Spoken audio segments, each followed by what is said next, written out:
Bom, então o tema do nosso estudo essa manhã é cura interior. Aí vocês podem perguntar, por que cura interior? Já ouviram falar sobre isso? Já tiveram algum estudo sobre cura interior? Existem em torno desse tema algumas polêmicas.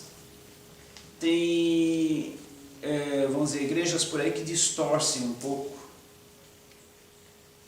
esse tema e abordam ele de uma forma até herética. Herética, quando a gente fala herética, quer dizer de uma forma errada ao que as Escrituras ensinam.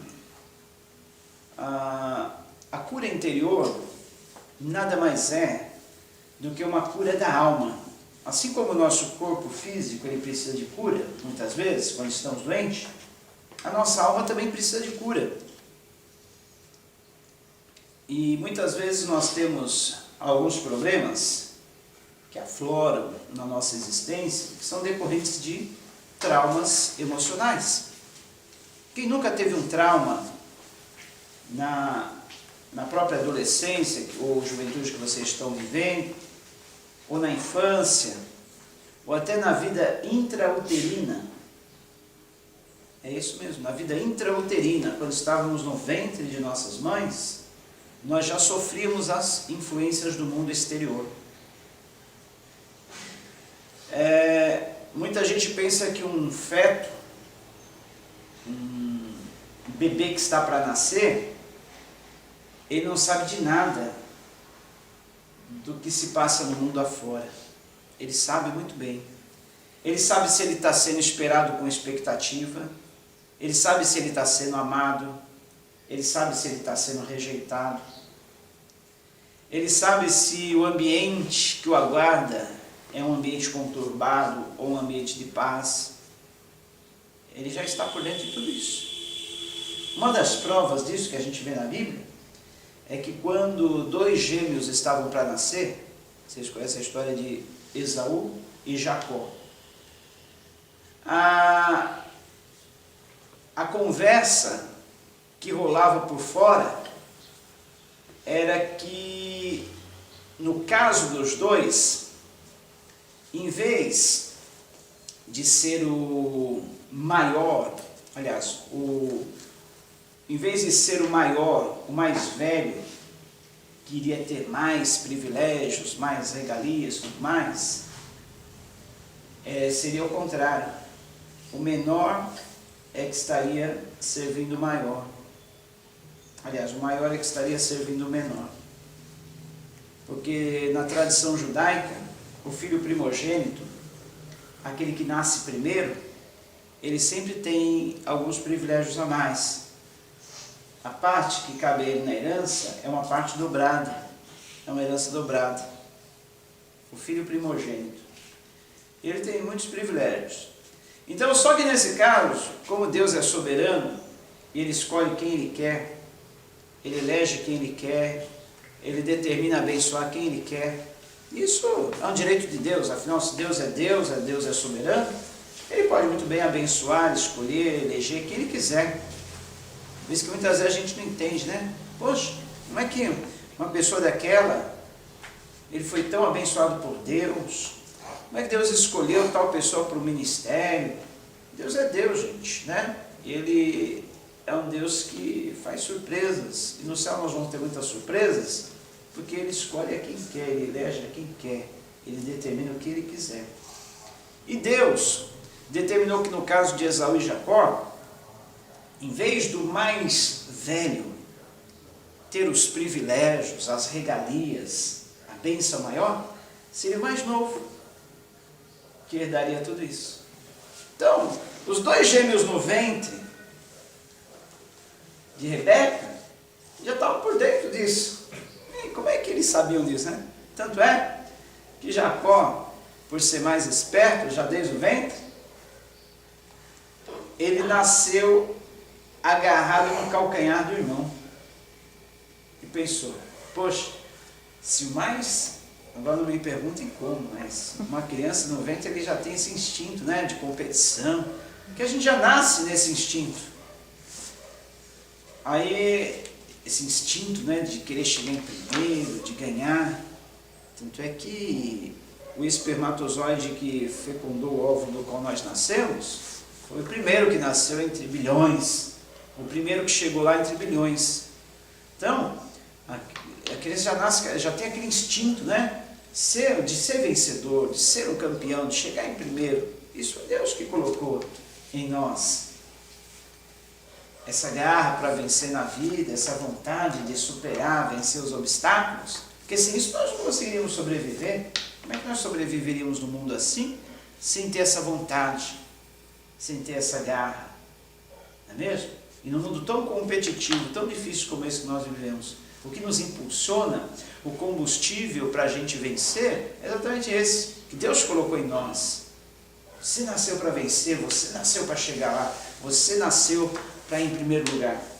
Aí, Jacó, como já tinha, vamos dizer assim, algo disso a mais nele, que nascer primeiro vai herdar a maior bênção, que nascer primeiro vai ter mais privilégio. Opa, então meu irmão tem que ir primeiro. Mas como que ele vai primeiro? Já sei. Se eu pegar no calcanhar dele, jamais eu vou nascer primeiro. Tem que ser ele. A não ser que se eles dessem uma reviravolta lá no ventre e ele nascesse primeiro saindo com os pés, mas como normal é sair primeiro a cabeça, né? Não tinha como, então, se eu agarrar no pé, no calcanhar do meu irmão, ele vai ter que ir na frente. Eu só vou aqui na rabeira, eu vou aqui pendurado, eu vou por trás, eu vou só segurando ele. E dito e feito, nasceu primeiro Esaú, só que como a bênção estava determinada para Jacó, a bênção maior, houve, é claro, todo aquele estratagema. A mãe de Jacó, por ser mais apegada a ele, ajudou, deu uma mãozinha nisso, né? Para eles enganarem o pai, e o pai abençoar, o pai que já estava cego, pôde então abençoar Jacó, dando a bênção do primogênito. Teve toda aquela história. Jacó preparou uma caça para o seu pai, trouxe, colocou uma pele de cabra no braço para mostrar que ele era peludo, a característica do irmão Esaú, e ele era liso. Aí o pai dele: deixa eu ver se é você, meu filho, na hora de dar a bênção final antes de morrer. Deixa eu ver se é você, meu filho. Sou eu sim, ó, pode tocar aqui meu braço. Meu filho Esaú, ele é peludo, né? Então, ele deu a bênção para Jacó, e Esaú já tinha até consentido, porque Jacó, aquela história do prato de lentilha, vendeu para Esaú. Falou: olha, depois de um dia que Esaú chegou cansado da caça, estava exausto, Jacó tinha preparado aquele prato. Falou: olha, seguinte, meu irmão, você está com fome, você está morrendo aí, você não quer me passar o seu direito de primogenitura, que eu te dou esse prato de sopa de lentilha, hein? Tá bom. Mas Esaú pensou que ele estava levando a brincadeira, que ele não ia levar isso a sério. Falou: tá bom, o meu direito de primogenitura, os meus privilégios como filho mais velho, são teus. Então, Esaú já tinha passado de boca, feito um contrato de boca. Jacó, muito esperto, né? Falou: bom, não vai adiantar nada meu pai passar para mim o direito dele, se meu irmão não consentir. E o seu irmão já tinha consentido, agora o seu pai estava dando a ele a bênção, era dele. Então, veja bem, eu contei toda essa história só para você ver que a criança no ventre da mãe está por dentro de muita coisa. E tem criança que já nasce completamente desestruturada emocionalmente. São crianças que vão ser problemáticas na infância, são crianças que podem enveredar por uma vida errada na adolescência, na vida adulta, podem ser os futuros delinquentes, porque muitos já nasceram cheios de traumas desde o ventre, rejeição. O principal deles, o trauma da rejeição. Quem nunca se sentiu rejeitado? Tem gente que não está nem aí, lida facilmente com todas as questões, situações da vida sem se abater. Mas vocês podem ver que tem outras que já se abatem, né? Se abatem tão facilmente diante dos problemas da vida. Gente, quem nunca sofreu uma traição? Quem nunca sofreu uma decepção? Ou entre amigos, namorados? Quem nunca levou um fora? Quem nunca se sentiu traído, rejeitado, abandonado, deixado de lado? Gente, isso são coisas normais da vida. Ou às vezes nós sofremos isso realmente, ou às vezes é uma coisa da nossa cabeça, ou às vezes é uma coisa intencional de outra pessoa, às vezes não é intencional. Só que uns vão trabalhar melhor com essa questão, outros já vão deixar que essas situações o debilitem ainda mais. Traduzindo em outras palavras, não é aquilo que me fazem, mas o que eu faço daquilo que me fazem. Aquilo que te fazem não vai alterar nada em você, não vai afetar nada você, desde que você faça o correto com aquilo que te fazem. Deu para entender? Por exemplo, a pessoa me decepcionou, traiu, foi desleal, foi falsa, como é uma palavra que vocês gostam muito, agiu de falsidade. Quem que não age de falsidade? Seja Deus verdadeiro, mentiroso todo homem, a palavra diz. O único verdadeiro, 100% é Deus. O único. Então, quando a gente fala que os outros são falsos, nós também somos, todos nós. Quem nunca deu um sorriso quando na verdade por dentro aquele sorriso era só uma máscara, por dentro estava sentindo outra coisa? Quem nunca falou, ô meu irmão, quando na verdade... Todos nós somos assim, gente. Desde que Adão pecou lá no paraíso, ele fez uma vestimenta de folhas para esconder a sua nudez, tentando esconder o seu pecado, esconder a realidade. Nós já nascemos com isso, gente. Nós nascemos com máscaras, nós nascemos com fantasias, nós nascemos querendo esconder coisas. Quando a Bíblia diz, seja Deus verdadeiro e mentiroso todo homem é mentira. Agora, isso não é pretexto para a gente viver uma vida de mentira, para a gente viver uma vida de falsidade, para a gente viver uma vida de hipocrisia. Não. Eu tenho que errar o menos que eu puder nisso. Eu tenho que ser o mais verdadeiro e mais sincero possível. Agora, não aquela sinceridade que machuca as pessoas, né? Não sei se vocês já assistiram o filme do sujeito que... Eu não lembro muito bem se ele propôs... Mentiroso. Acho que ele se propôs a ser verdadeiro em tudo. Falar tudo o que ele pensava, agir exatamente da forma como... com toda a sinceridade, é isso mesmo? Ele acabou com todos os relacionamentos dele. Tudo que vinha à mente ele falava, tudo que ele pensava ele falava, tudo que ele achava ele falava. Foi o filho dele que pediu, no aniversário dele, pediu, ele apagou a vela e pediu, né? Fez um pedido, porque o pai dele era muito mentiroso e ele não acreditava no pai dele. Aí ele fez esse pedido pro pai dele, só falar a verdade. E o que aconteceu depois eu não lembro bem. Ele aí perdeu ele começou tudo falando a verdade, só falando a verdade. Aí perdeu o emprego, perdeu um monte de coisa. Porque muitas vezes, não é o fato de falar a verdade que vai fazer a pessoa perder amigos, perder emprego, perder muitas coisas. É o fato como ela fala, né? A verdade tem que ser dita, mas na hora certa, da forma certa, do jeito certo. Exemplo, Jesus, ele só falou a verdade. Ele perdeu amigos, ele deixou de vencer, de ir bem? Não, ele é o nosso maior exemplo. Ele só falou a verdade em todo o tempo. Então, dá certo. Só que ele falava sempre, na hora certa, da forma certa, para as pessoas. Ele sabia tratar com cada uma das pessoas.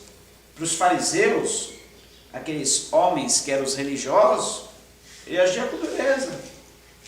Seus hipócritas, seus filhos do diabo, seus raça de víboras. Não agia assim? Falar a verdade. Mas como que ele lidou com uma mulher adúltera? Como ele lidou com uma mulher problemática que já tinha 5 maridos? Ele chegou, sua pecadora. Era verdade aquilo? Era. Aquelas mulheres eram pecadoras? Eram. Como ele tratou Zaqueu, um ladrão? Seu ladrão, você tem que ir para a cadeia. Foi assim que ele agiu? Era verdade? Aquele homem era um ladrão? Era. Aquelas mulheres eram pecadoras, das mais escabrosas? Eram. Mas ele chegou assim? Bom, já que a verdade é que essa mulher é uma pecadora, você é uma pecadora, você é uma prostituta, você tem que ser apedrejada mesmo. Como que ele lidou com a situação? Ele no seu íntimo sabia que isso era verdade, mas ele não jogou na cara da pessoa. Esse me falou, alguém te condenou? Ele lançou a pergunta lá, quem tiver sem pecado, seja o primeiro a tirar a pedra, né? Era uma verdade? Era. Ele não, mas ele não procurou atacar aquele lado da pessoa. Ele disse, olha, ninguém te condenou? Não. Eu também não te condeno. Agora vai e não pegue mais. A mulher já sabia que ela era, não precisava ele falar. Zaqueu, ele sabia que ele era um ladrão, não precisava que Jesus falasse. Agora, se Zaqueu chegasse para Jesus, Jesus, o que você acha de mim, Jesus? Eu sou um cara legal, né? Decente, honesto. O que Jesus ia falar? Olha, Zaqueu, te amo muito, te considero, você é realmente um cara legal, mas eu tenho que te falar a verdade, Zaqueu. Você não pode fazer essas maracutaias que você está fazendo aí na cobrança de impostos. Você não pode, Zaqueu. Ele ia falar. Entendeu, gente? É a forma. Não é que você é hipócrita, falso. Não, eu tenho que falar a verdade, mas de uma forma certa. Sem julgar, sem atacar, sem apontar o dedo na cara das pessoas. Como Jesus fez, só isso. Como Jesus fez. Então, o que Jesus fez é uma prova que a gente pode ser verdadeiro. Pode. Apesar de a gente ter nascido com esse pecado, com todos os pecados que existem, nós já nascemos contaminados, nós podemos agir certo, sermos verdadeiros, podemos. Aquele cara do filme, ele agiu totalmente errado. Ele achava que ser verdadeiro era sair falando na cara das pessoas, todos os seus podres, seus defeitos, o que ele pensava, o que ele achava. Eu posso pensar algo numa pessoa, mas isso não quer dizer que eu tenha que exteriorizar isso e derrubar a pessoa, matar a pessoa com as minhas palavras, com a minha forma de ser. Eu posso estar num dia difícil, eu posso estar aqui por dentro, olha, só misericórdia. Mas o que as pessoas têm que ver com isso? Eu tenho que ser simpático com as pessoas, isso não quer dizer que eu estou sendo falso. Olha, está lá que está, por dentro todo destroçado, mas está sorrindo. É uma virtude. Eu não posso estragar o dia da pessoa por causa do meu mau humor, porque eu não acordei legal, porque eu não estou bem. Falar, eu não preciso, e agindo assim, não vou estar sendo forte. Tem pessoas que falam, pô, você está chato, eu não sou falso, não sou hipócrita, eu estou assim, eu vou mostrar minha cara, como é que ela está. Errado. As pessoas não têm nada a ver com o meu problema, com a minha vida. Agora, se a pessoa chegar para mim, pô, eu acho que no fundo você está meio assim, posso te ajudar? Aí a pessoa quis isso de mim, que eu me abrisse, que eu falasse, aí eu posso, mas eu tenho que mostrar para as pessoas uma simpatia, não tenho o direito de tirar, a pessoa está toda alegre, tal, e eu já chego, Pô, cara, aí a pessoa já fica, pô, cara, o que você tem?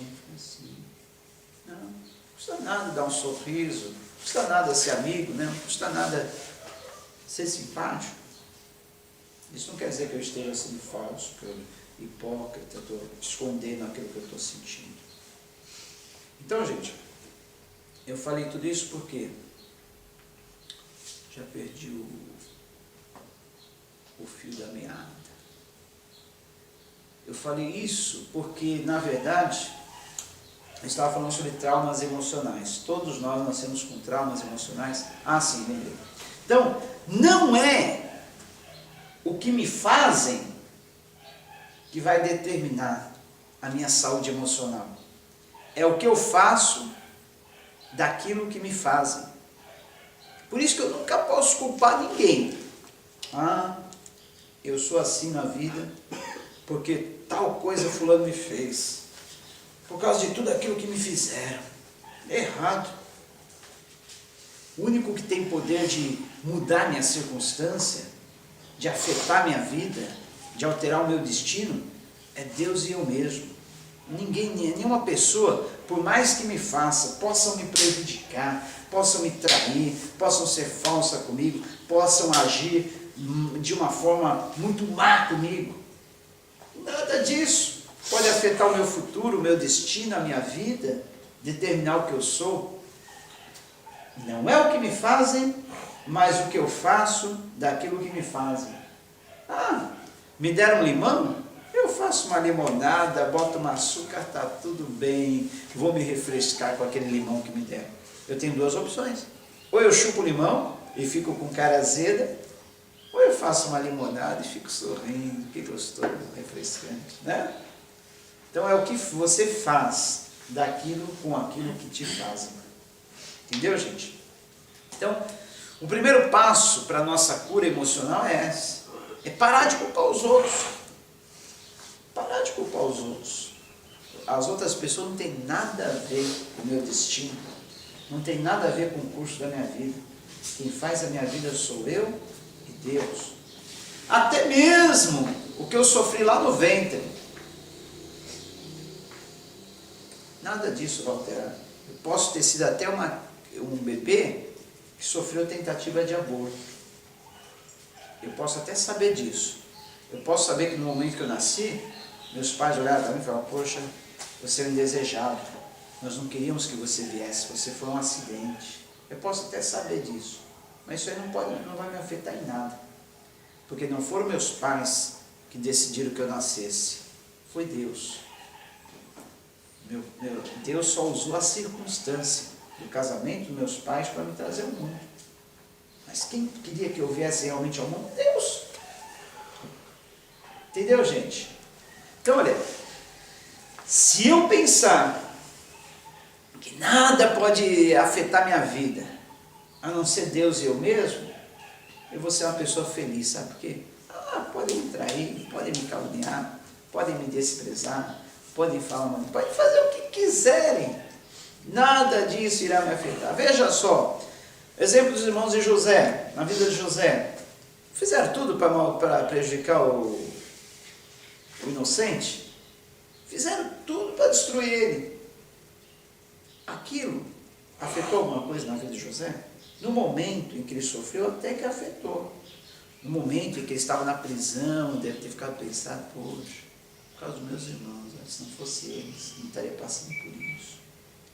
Mas como Deus é soberano, e Ele faz com que todas as coisas cooperem, contribuem para o bem daqueles que amam a Ele e que são chamados pelos seus decretos, Ele fez com que na vida de José, tudo aquilo que ele sofreu, viesse a contribuir para o próprio bem dele. Não foi isso que aconteceu? Ele chegou a ser primeiro-ministro de uma nação, ministro principal de uma nação. Assim Deus vai fazer na vida de cada um de nós. A partir daí, mude sua forma de pensar, pare de criticar os outros, pare de acusar os outros. Use o dom que Deus te deu, as palavras que Deus te deu, para abençoar, para elogiar, para falar coisas boas, né? Eu acho tão maravilhoso, às vezes, o espaço que a gente tem para divulgar coisas, para falar coisas bonitas, para elogiar, para amar. Os espaços que Deus promove, as oportunidades. Por exemplo, a internet é uma oportunidade disso, gente. Você está escrevendo ali uma coisa, estão lendo lá no Japão, dependendo de onde você tem amigos. É interessante que até os amigos dos seus amigos vão ler o que você escreveu. Essa semana eu fiz amizade com uma senhora que ela mora em Portugal. E por causa de um comentário que eu coloquei, um post que eu coloquei lá no meu mural, falando sobre o shampoo da purificação, aí eu e ela só tínhamos um amigo em comum. E esse amigo em comum botou um comentário lá no meu post. E ela lá do Portugal leu o comentário que ele fez e, por consequente, leu a postagem que eu coloquei. Ela já enviou um pedido de solicitação de amizade, vejo, poxa, gostei do seu comentário que você fez, li, e vejo que você é um dos nossos, você pensa igual a gente e tal, tudo mais. Então, maravilha, né? Alguma palavra que edificou. Aí quando eu vejo aquelas postagens, claro, cada um tem o direito de fazer o que quiser na sua página, a página é sua, o Face é seu, põe lá o que você quiser. Mas quando eu vejo aqueles comentários negativos, aquelas lamúrias, aquelas choraminguice, porque tal fulano é falso, não sei o quê, aquelas indiretas, falo, poxa, uma oportunidade dessa que está falando com o mundo, uma coisa boa, vamos falar coisas que abençoam, coisas que edificam. De repente a pessoa está num dia legal. Nem outro dia eu li lá um comentário e pensei, poxa, só tem gente mal-humorada hoje no Face. Aí a pessoa que amanheceu alegre, todo entusiasmado, já começa a ler aqueles comentários, poxa, acho que eu já estou ficando para baixo, está todo mundo mal-humorado, acho que eu vou ficar mal-humorado também.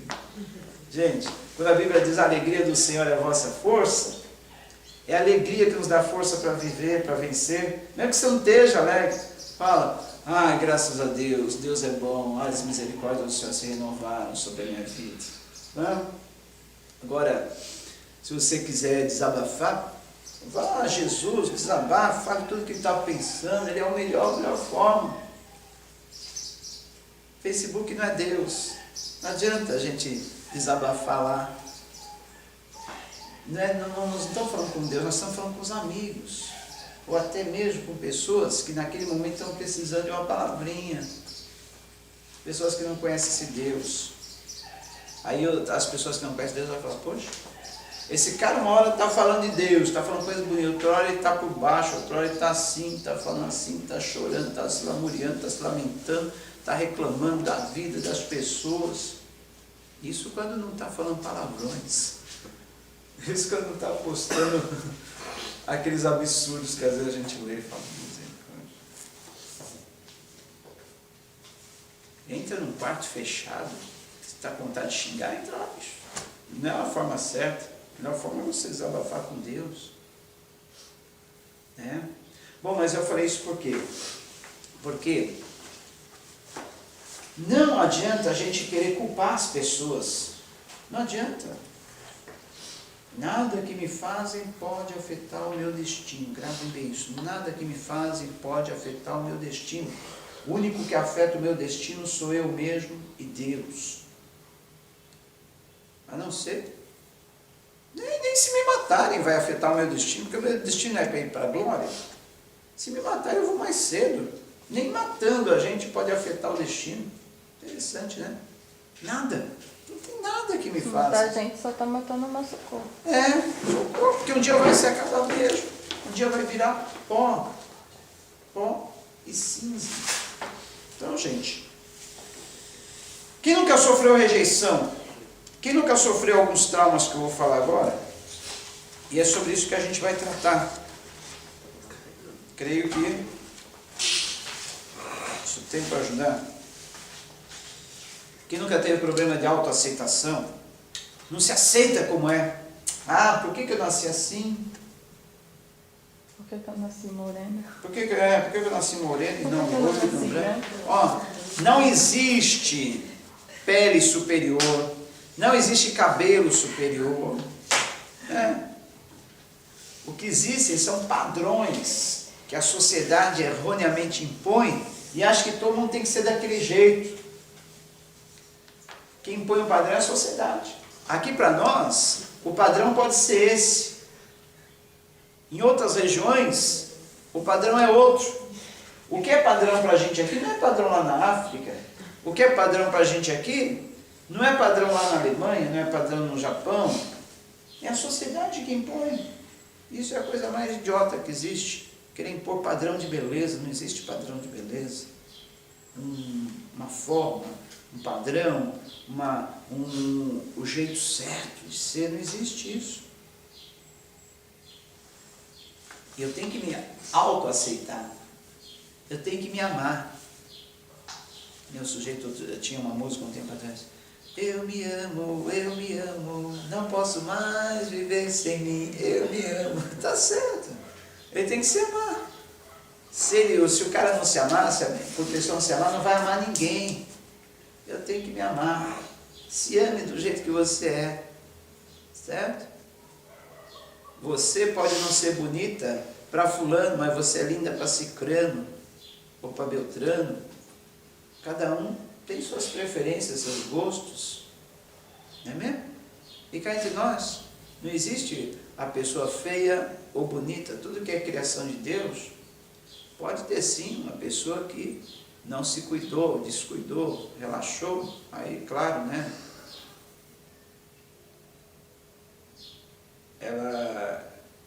Ela não vai estar tão bonita quanto ela poderia ser. A esposa essa semana falou, por que você não tira essa barba? Você está com cara de velho, você está assim, assado, né? Ela está te deixando com um semblante muito abatido, caído. Acho que ela foi generosa, né? Não quis dizer feio.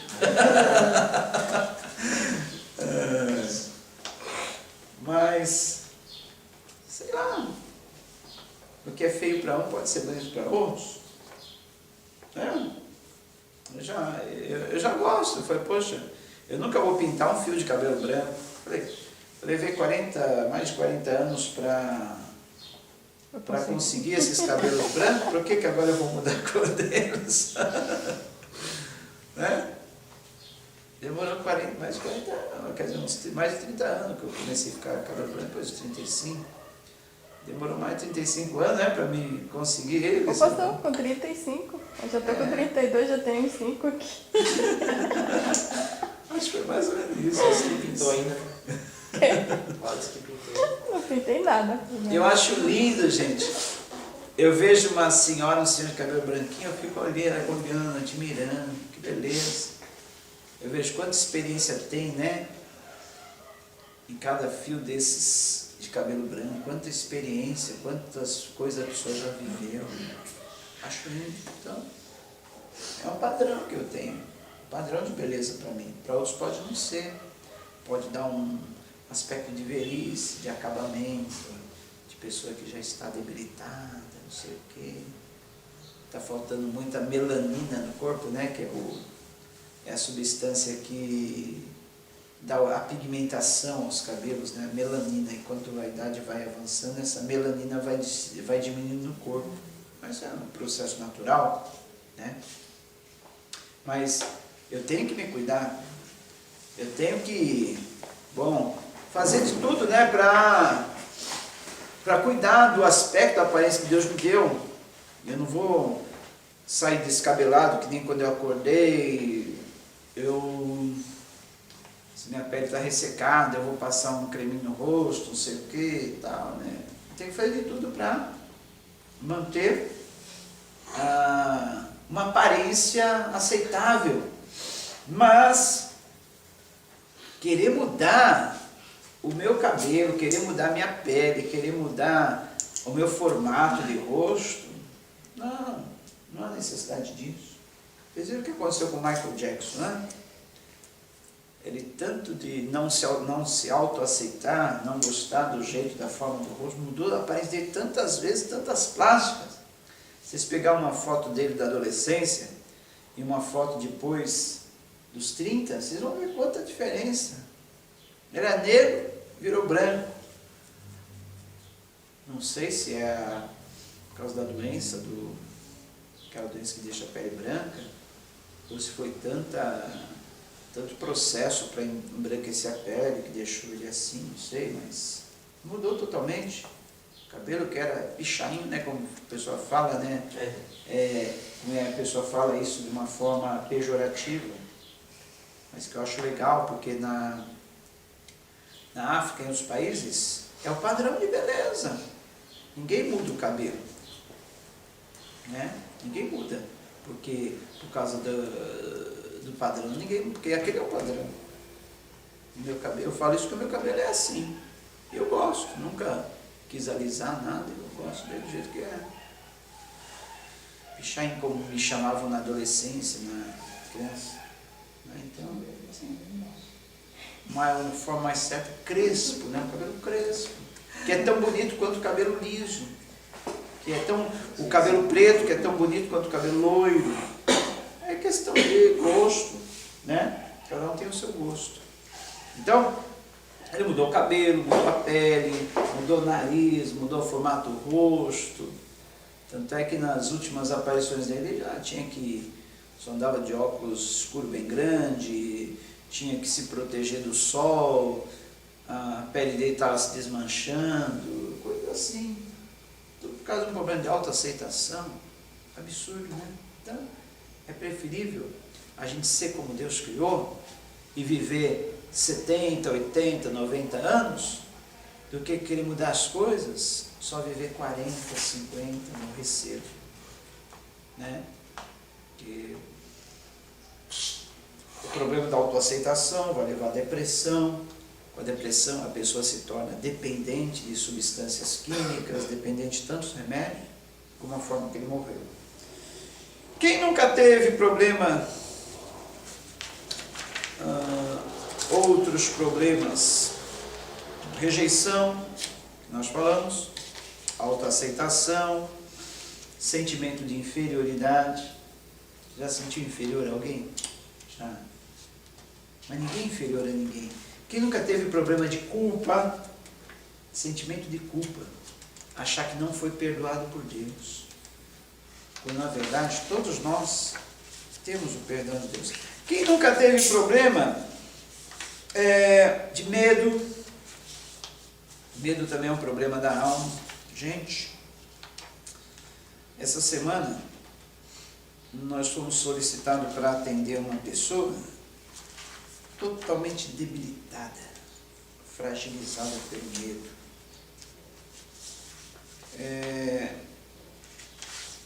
Essa pessoa foi trazida por pessoas de outra igreja, a igreja a qual nós pastoreávamos antes. Olha só, veja como é as coisas. Por isso que eu falei que a gente nunca pode culpar as pessoas pelas coisas que acontecem na nossa vida. Há 12 anos atrás, eu e minha família fomos, vamos dizer assim, rejeitados por uma igreja. Rejeitaram a gente. Quem conhece a nossa história, né, que está com a gente há mais tempo, desde aquela época, sabe que foi doloroso. Nós totalmente inocentes, totalmente, foi uma trama muito assim que preparada, e rejeitaram a gente. Pessoas que a gente ajudou muito, pessoas que a gente nunca negou nada, pessoas que a gente sempre estava ali junto, de repente traíram-nos. Foi uma traição terrível, nós sofremos. Não vou entrar em detalhes, mas fomos traídos. Mas nisso que a gente sofreu, essa traição, essa rejeição, Deus deu a oportunidade de hoje nós estarmos aqui. Se não fosse isso, nós não estaríamos aqui hoje. Sei lá onde nós estaríamos. Mas nós estamos aqui hoje.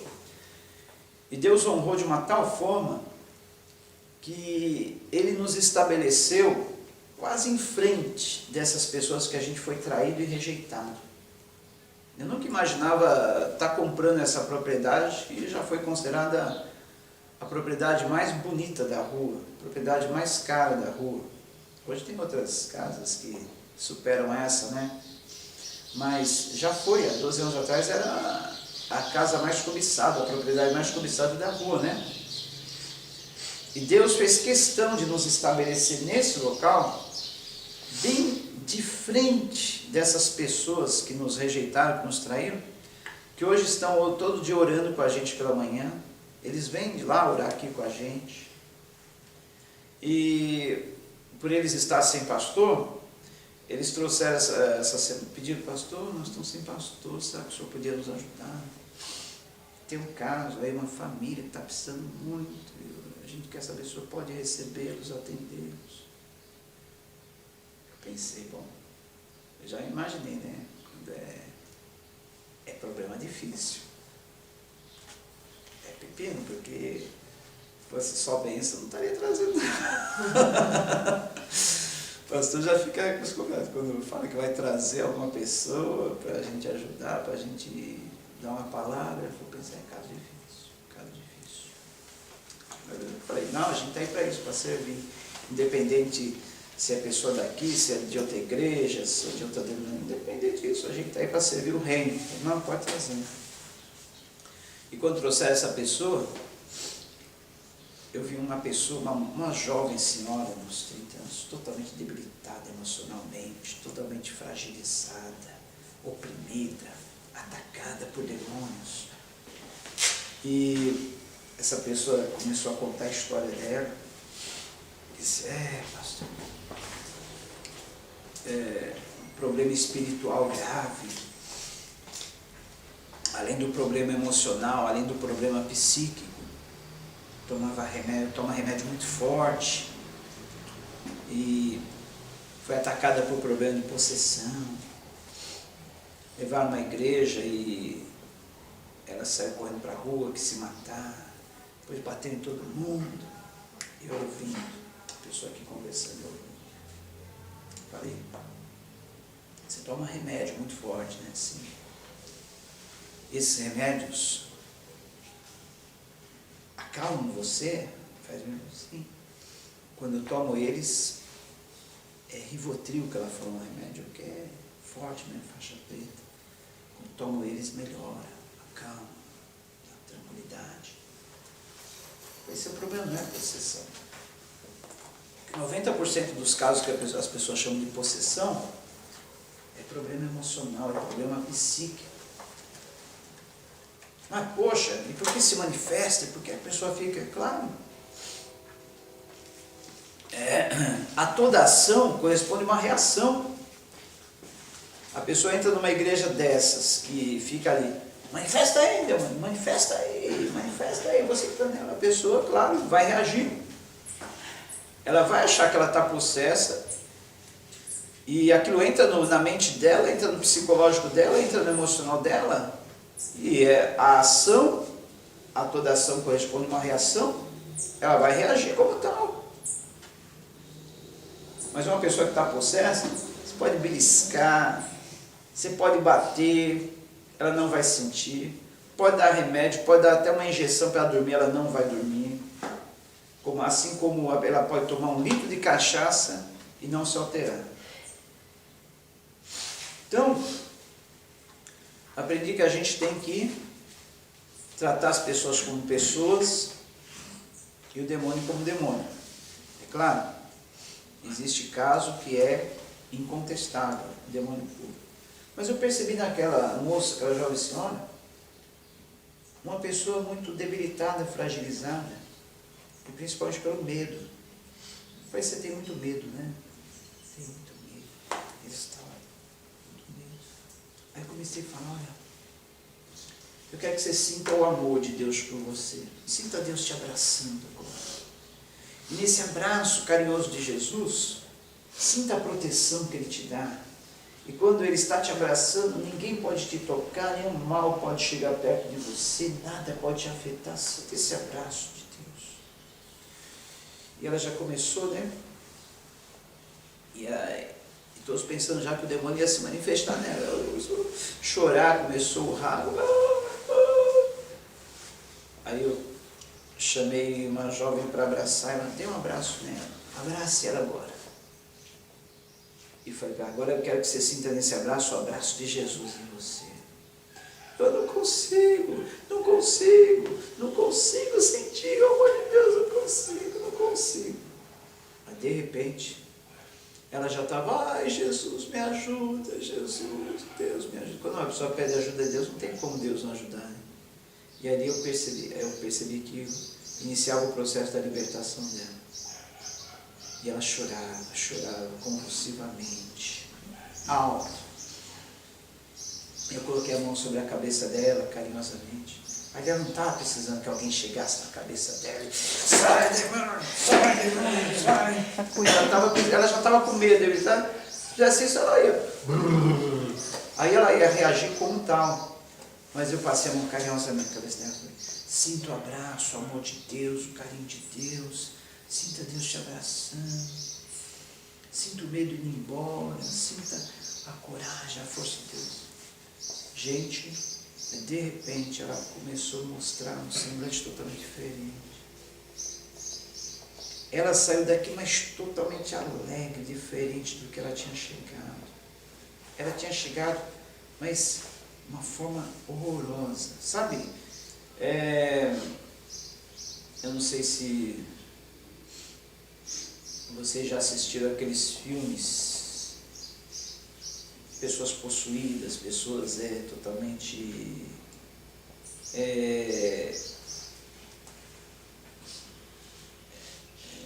Tem um filme que tem um nome, eu não lembro agora onde eu estou. Não lembro, mas imagine uma pessoa com um semblante totalmente... deprimido, cadavérico, com um semblante totalmente decaído, arrasado, cheio de medo, espanto, e depois uma pessoa com aquele semblante de paz, aquele sorriso, aquela simpatia. Ela saiu assim. Mas o que é isso?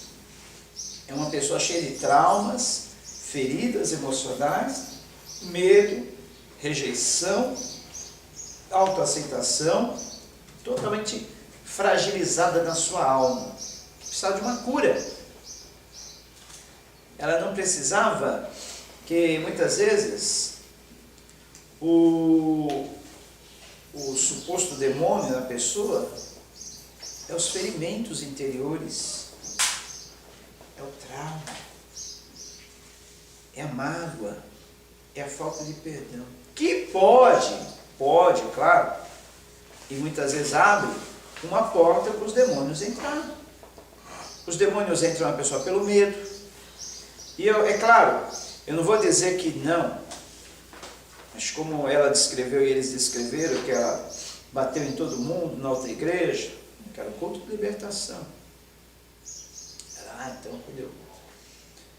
E até eu pensei assim, poxa, é mais um caso dessa igreja que é tão grande, tantas pessoas, tantos pastores, mas que vira e mexe as pessoas vêm aqui para a gente aconselhar, a gente trabalhar.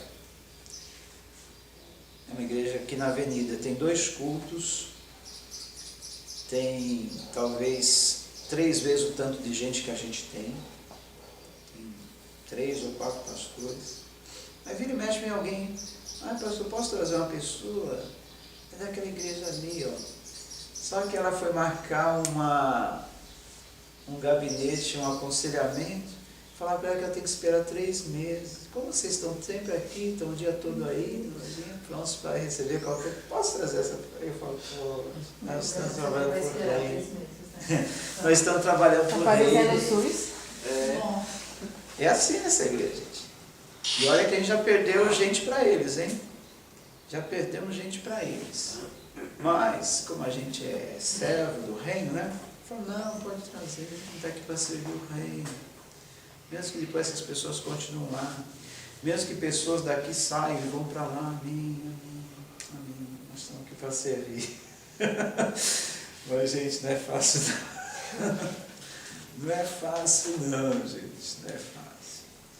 Aí, não vou dizer que realmente o demônio não entrou. É claro, a toda ação corresponde a uma reação. Se eu tenho uma pessoa aqui que não tem o Espírito de Deus dentro dela, e eu ordenar que um demônio venha se manifestar, ou vários demônios venham se manifestar na pessoa, a pessoa está com a casa vazia. O demônio obedece às nossas ordens. Algum demônio que estiver andando por aí vai entrar na pessoa, pela minha ordem. Então por isso que é errado o que essas igrejas por aí fazem. Manifesta aí, demônio, manifesta aí. Mostra aí que você está na pessoa. Ele vai, opa, ele quer isso mesmo. Às vezes não precisa nem ordenar ele, não precisa nem mandar ele, ele já entra, mas mandando. Ele, opa, pode deixar, eu quero uma... Ele é como um poceiro que está procurando uma casa para se estabelecer e entrar. Aí eu mando ele entrar, depois eu mando ele sair. Só que ele gostou daquela casa, a pessoa vai sair lá para a rua e vai entrar de novo, ele gostou daquela casa. Por isso que às vezes a pessoa fica anos e anos e não se liberta. Então, o que acontece? Não vou dizer que realmente ela não ficou possuída nessa igreja que ela foi. Ela falou, me levaram lá para dentro, eu quis sair para a rua, quis me matar, foram me pegar, levaram lá para uma salinha, eu fiz isso, aquilo, tal, bati, quebrei, tal, não sei o quê. Tudo bem. Mas, porque talvez não fizeram da forma correta.